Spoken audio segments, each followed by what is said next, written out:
भाजपचे नेते प्रवीण दरेकर यांनी रामदास आठवलेंची भेट घेतली। संविधान बंगल्यावर मंत्री आठवलेंची भेट घेतली। मुंबई महापालिका जागा वाटपाच्या संदर्भात दोन्ही नेत्यांमध्ये चर्चा झालेली आहे।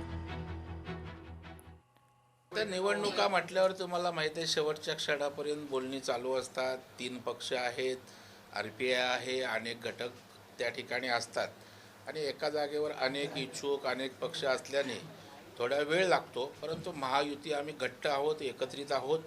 अशा प्रकारे जागा वाटप किंवा कुठल्याही प्रकारच्या कुरबुरी किंवा विसंवाद नसेल। आम्ही ताकदीने एकत्रित सगळे लढणार आहोत। त्या ठिकाणी भाजप असेल किंवा शिवसेना असेल, आम्ही एकत्रित त्या ठिकाणी आठवले साहेबांचा सन्मान त्या ठिकाणी करणार आहोत। आता कशा कुठून या संदर्भामध्ये रात्री आम्ही बसल्यावर त्या ठिकाणी निर्णय होईल, परंतु त्यांना जागा देणार एवढं निश्चित नाही। आता एकतर मी तर संपर्कामध्ये होतोच, मी तर 2-3 दिवस नव्हतोही, परंतु भाजप आणि शिवसेनेच्या जागांची चर्चा अगोदर चाललेली होती आणि त्यामुळे त्यांच्या जागा कोणत्या सुटणार ते ठरल्यानंतर ते आम्हाला बोलवणार होते।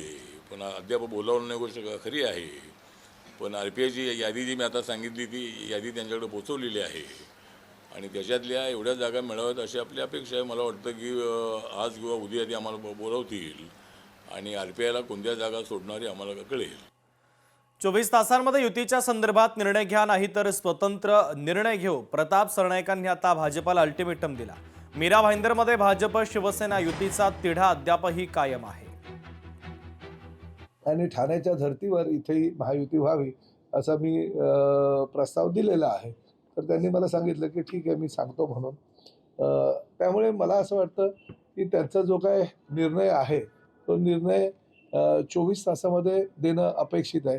जर त्यांनी उद्या दुपारपर्यंत जर निर्णय दिला तर ठीक आहे, नाहीतर मग आम्हाला शेवटी काहीतरी निर्णायक भूमिका घ्यावी लागेल। कारण शेवटी काहीच प्रतिसाद येत नाही, तुम्ही प्रतिसाद देत नाही आणि आमचे उमेदवार आमच्या पाठीमागे लागले की काय करावं।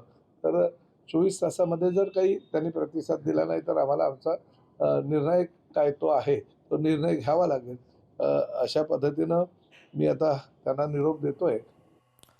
सोलापूरमध्ये काँग्रेस पक्षाला मोठा धक्का बसला। पहिल्या जाहीर यादीतील 2 उमेदवारांनी अपक्षाला रामराम ठोकलेला आहे। एका उमेदवारानं MIM मध्ये प्रवेश केला तर दुसऱ्या उमेदवारानं भारतीय जनता पक्षामध्ये प्रवेश केलेला आहे।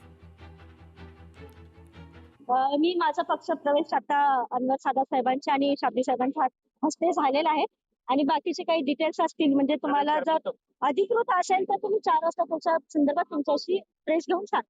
आपल्या सगळ्यांना माहित आहे काँग्रेसमध्ये थोडंसं माझ्याबद्दल जे वातावरण होतं, जे MIM आणि काँग्रेस मला जे प्रश्न विचारण्यात गेले, मला माझ्या लॉयल्टीवर सारखं सारखं विचारण्यात आलं आणि त्यासाठी मी विचार केला की MIM मध्ये जाण्याचा। लोकशाही मराठी ऐका, पहा, जागरूक रहा।